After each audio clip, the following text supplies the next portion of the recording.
अज्ञानतिमिरान्धस्य ज्ञानाञ्जनशलाकया चक्षुरुन्मीलितं येन तस्मै ಶ್ರೀಗುರವೇ ನಮಃ. ಮೈಂಡ್ ಅನ್ನೋದು ಏನು ಅಂತ ನಾವು ಅನಲೈಸ್ ಮಾಡಬೇಕು.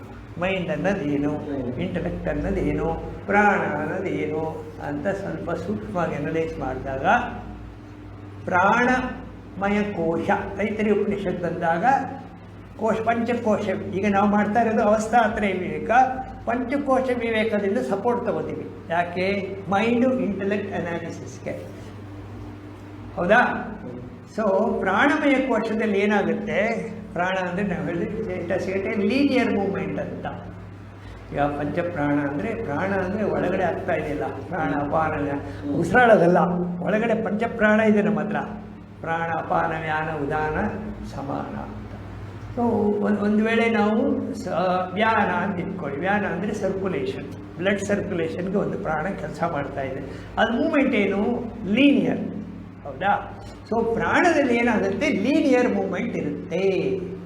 ಅದು ಮೈಂಡಿಗೆ ಬಂದಾಗ ನೋಡಿ, ಒಳಗಡೆ ಕೋಶ ಪ್ರಾಣಮಯ ಕೋಶದಿಂದ ಮನೋಮಯ ಕೋಶಕ್ಕೆ ಬಂದಾಗ ಮನೋಮಯದಲ್ಲಿ 3 ಡೈಮೆನ್ಷನ್ ಆಗುತ್ತೆ, ವಿಸ್ತಾರತೆ ಬರುತ್ತೆ, ಎಲ್ಲ ಕಡೆನೂ ಹೋಗುವಂಥ ಒಂದು ಪರಿಸ್ಥಿತಿ ಬರುತ್ತೆ.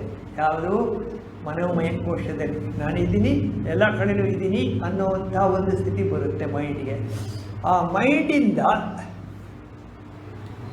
ಇಂಟೆಲೆಕ್ಟ್, ಮನೋಮಯದಿಂದ ಒಳಗಡೆ ಇಂಟೆಲೆಕ್ಟ್ ಇರುತ್ತೆ. ಮನೋಮಯದಿಂದ ಇಂಟೆಲೆಕ್ಟ್ ಬಂದಾಗ ಏನಾಗುತ್ತೆ ಅಂದರೆ, ಮನೋಮಯದಲ್ಲೂ 3 ಡೈಮೆನ್ಷನ್ನು, ಇಂಟೆಲೆಕ್ಟಲ್ಲೂ 3 ಡೈಮೆನ್ಷನ್ ಇರುತ್ತೆ. ಆದರೆ ಇಂಟೆಲೆಕ್ಟಿಗೆ ಬಂದಾಗ ಒಂದು ವ್ಯತ್ಯಾಸ ಆಗುತ್ತೆ, ಸ್ಪೀಡ್ ಕಮ್ಮಿ ಆಗುತ್ತೆ. ಮನೋಮಯದಲ್ಲಿ ಚಂಚಲತೆ ಇರುತ್ತೆ, ಸ್ಪೀಡ್ ಇರುತ್ತೆ. ಇಂಟೆಲೆಕ್ಟಿಗೆ ಬಂದಾಗ ಸ್ಪೀಡ್ ಕಡಿಮೆ ಆಗುತ್ತೆ. ಯಾಕೆ ಸ್ಪೀಡ್ ಕಡಿಮೆ ಆಗುತ್ತೆ?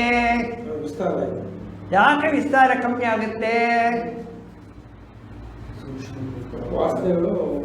ಇಂಟೆಲೆಕ್ಟಿಗೆ ಆಧಾರವಾಗಿ ಏನಿದೆ? ಮಹಪುಚ್ಛಂ ಪ್ರತಿಷ್ಠಾ. ಮಹತ್ತತ್ವದ ಆಧಾರದಲ್ಲಿ ಇಂಟೆಲೆಕ್ಟ್, ನಿಮ್ಮ ಇಂಟೆಲೆಕ್ಟ್ ಕೆಲಸ ಮಾಡ್ತಾ ಇದ್ದಾರೆ. ನಿಮ್ಮ ಇಂಟೆಲೆಕ್ಟ್ ಎಲ್ಲ ಕೆಲಸ ಮಾಡೋದು, ನಿಮ್ಮ ಇಂಟೆಲೆಕ್ಟ್ ಮೂಲಕ ಮಹತ್ತತ್ವ ಕೆಲಸ ಮಾಡ್ತಾ ಇದೆ. ಲೀವಿಂಗ್ ಬಿಹೈಂಡ್ ಮಹತ್ತತ್ವ, your intellect has come into existence. ಜ್ಞಾನಮಯ ಕೋಶ, ವಿಜ್ಞಾನಮಯ ಕೋಶ, ಮಹಪುಚ್ಛಂ ಪ್ರತಿಷ್ಠಾ. ಲಿವಿಂಗ್ ಬಿಹೈಂಡ್ ಮಹತ್ತತ್ವ, ಯುವರ್ ಜ್ಞಾನಮಯ ಕೋಶ, ವಿಜ್ಞಾನಮಯ ಕೋಶ has come into existence. ವಿಜ್ಞಾನಮಯ ಕೋಶಕ್ಕೂ ಮಹತ್ತಕ್ಕೂ ಸಂಬಂಧ ಇರೋದರಿಂದ ವಿಸ್ತಾರತೆ ಬಂದ್ಬಿಡುತ್ತೆ. ಯಾಕೆಂದರೆ ಮಹತ್ವದ ಗುಣ ಏನು?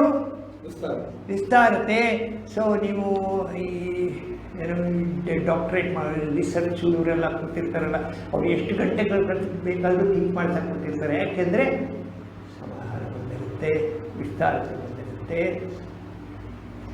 ಬ್ರಹ್ಮಪುಚ್ಛಂ ಪ್ರತಿಷ್ಠಾ, ಮಹಾಪುಚ್ಛಂ ಪ್ರತಿಷ್ಠಾ, ವಿಜ್ಞಾನಂ ಜ್ಯೇಷ್ಠ ಬ್ರಹ್ಮ ಇದು ಉಪಾಸತೆ ಅಂತ ಹೇಳ್ತಾರೆ ತೈತ್ರಿಯದಲ್ಲಿ.